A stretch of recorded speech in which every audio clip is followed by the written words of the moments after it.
അതുപോലെ തന്നെ മറ്റൊരു വിഷയം, എന്നെ ജിഹാദി എന്ന് വിളിച്ചു. ഞാൻ പ്രൊഡക്ഷൻ കൺട്രോളർ ഉൾപ്പെടെ ടിനി ടോമിൻ്റെ ഡ്രൈവറെ ഉൾപ്പെടെ മതം മാറ്റാൻ ശ്രമിച്ചു എന്ന് പറയുന്നു. എന്നെ ഡബിൾ ഡാഡി സിൻഡ്രോമാണ് എനിക്കിന്ന് മെസ്സേജ് അയക്കുന്നു. 17 പേരടങ്ങുന്ന എക്സിക്യൂട്ടീവ് കമ്മിറ്റിയുടെ വാട്സപ്പ് ഗ്രൂപ്പിലാണ് അയച്ചത്. അന്നത് സ്ത്രീവിരുദ്ധതയാണ് അയച്ചതെന്ന് പറയാൻ അന്ന് അവിടെ ഒരു പ്രസിഡൻറ്റും ഉണ്ടായിരുന്നില്ല, മറ്റ് എക്സിക്യൂട്ടീവ് മെമ്പേഴ്സും ഉണ്ടായിരുന്നില്ല. വുമൺ കാർഡ് എപ്പോഴും പറയുന്ന ആളുകൾ ശ്രദ്ധിക്കണം. വുമൺ കാർഡ് പറയേണ്ടത് അത് പ്രിവിലേജ്ഡ് ആയിട്ടുള്ള ആളുകളല്ല പറയേണ്ടത്.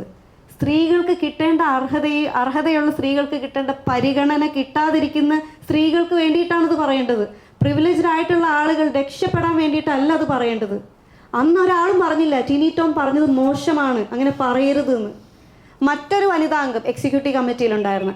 അവർ മെയ് 12 ഒരു പരാതി കൊടുത്തിട്ട് ആ പരാതി പോലും എടുത്തിട്ടില്ല. അശ്ലീലമാണ് വിളിച്ച് പറഞ്ഞത്. അതിന് സാക്ഷി പറഞ്ഞ ആളാണ് ഇവിടെ ഇരിക്കുന്ന മായ ചേച്ചി. ജനറൽ ബോഡിയിൽ വന്ന് മായ ചേച്ചി സാക്ഷി പറഞ്ഞിട്ടുണ്ടായിരുന്നു.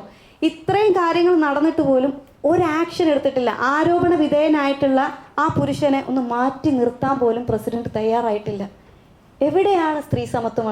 എവിടെയാണ് സ്ത്രീകൾക്ക് വേണ്ടി സ്ത്രീകളിൻ്റെ എന്നൊക്കെ പറയുന്ന ആളുകൾ അത് ചെയ്യണം. ഇപ്പം പറയുന്നതൊന്നും പ്രവർത്തിക്കുന്നത് മറ്റൊന്നും ആവരുത്. ഇങ്ങനെയൊക്കെ സംഭവിച്ചിട്ടും ഞാൻ പോലീസ് സ്റ്റേഷനിൽ പോയി കംപ്ലൈൻറ്റ് കൊടുത്തു. കംപ്ലൈൻറ്റ് എടുത്തില്ല. അവസാനം ഞാൻ കോടതിയിൽ പോയി FIR ഇടാൻ പറഞ്ഞു. പ്രഥമ ദൃഷ്ട്യാ കേസ് എടുക്കാൻ പറ്റുന്ന തെളിവ് തന്നെയാണ് 5% കൊടുത്ത പരാതി എന്ന് കോടതി പറയുകയും FIR ഇടാൻ നിർദ്ദേശിക്കുകയും ചെയ്തു. അതിനുശേഷം കമ്മീഷണർ മീഡിയയോട് സംസാരിക്കുന്ന ഒരു വീഡിയോ ഞാൻ എനിക്ക് ഭയങ്കര വേദനയാണ് അദ്ദേഹം തോന്നിയത്. അദ്ദേഹം പറഞ്ഞത് അവർ അങ്ങോട്ടും ഇങ്ങോട്ടും പരാതികളും കൗണ്ടർ പരാതികളും ഉണ്ടായിരുന്നു. എന്ത് പരാതി? എനിക്കറിയില്ല. ഞാൻ ടിനി ടോമിനെതിരെ ഒരു പരാതി എനിക്ക് പറയുള്ളൂ. കമ്മീഷൻ വീണ്ടും പറയുന്നുണ്ട് ഇത് സംഘടനയിലൊരു പ്രശ്നമാണ്, അവരവിടെ തീർപ്പാക്കിയതാണ്. തീർപ്പാക്കിയെന്ന് അങ്ങനെ ഒരു പ്രശ്നം അമ്മ സംഘടനയ്ക്കകത്ത് തീർപ്പാക്കിയിട്ടേ ഇല്ല. കമ്മീഷണർക്ക് എങ്ങനെയാണ് അങ്ങനെ പറയാൻ പറ്റുന്നത്? അതുപോലെ പറയുന്നത്, റിപ്പോർട്ടിൽ പറയുന്നത് ടിനി ടോം അത് തമാശയ്ക്ക് പറഞ്ഞതാണ് ജിഹാദി എന്നും ഒരു വ്യക്തിക്ക് ഡബിൾ ഡാഡി സിൻഡ്രോം ആണെന്നും ആ വ്യക്തിക്ക് മറ്റുള്ള പലരുമായിട്ടും പല രീതിയിലുള്ള ബന്ധങ്ങളുണ്ടെന്ന് പറയുന്നതൊക്കെ തമാശയായിട്ട് കാണാനാണോ പോലീസ് ഇവിടെ ഇരിക്കുന്നത്? അത് തമാശയാണെന്ന് എങ്ങനെയാണ് പോലീസുകാർക്ക് പറയാൻ പറ്റുന്നത്?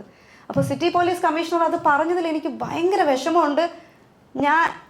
ഇതാണോ നീതി എന്ന് എനിക്കറിയില്ല. ഇത് നീതി അല്ല, അനീതിയാണ് ഇവിടെ നടന്നുകൊണ്ടിരിക്കുന്നത്. ഇത്രയും അനീതി നടന്നുകൊണ്ടിരിക്കുമ്പോഴും കേരളത്തിലുള്ള ജനങ്ങളോടാണ് എനിക്ക് വിശ്വാസമുള്ളത്. എല്ലാ ജനങ്ങളും ഇതിനെതിരെ പ്രതികരിക്കണം. ഇവിടെ വർഗീയത ഉണ്ടാവാൻ പാടില്ല, വർഗീയവൽക്കരണം ഉണ്ടാവാൻ പാടില്ല. എല്ലാ പോലീസ് സ്റ്റേഷനുകളും കൂടെ പരിശോധിക്കണം. വർഗീയവൽക്കരണം പോലീസ് സ്റ്റേഷനുകളിലും നടന്നിട്ടുണ്ടോ എന്നുള്ളത് തീർച്ചയായിട്ടും അന്വേഷിക്കേണ്ട കാര്യമാണ്. അപ്പോൾ അതുകൊണ്ട് എല്ലാവരോടും എനിക്കുള്ള അഭ്യർത്ഥനയാണ്, ദയവ് ചെയ്ത് കേരളം ഒരു വർഗീയവൽക്കരിക്കപ്പെട്ട സംസ്ഥാനമായി മാറാൻ അനുവദിക്കരുത്.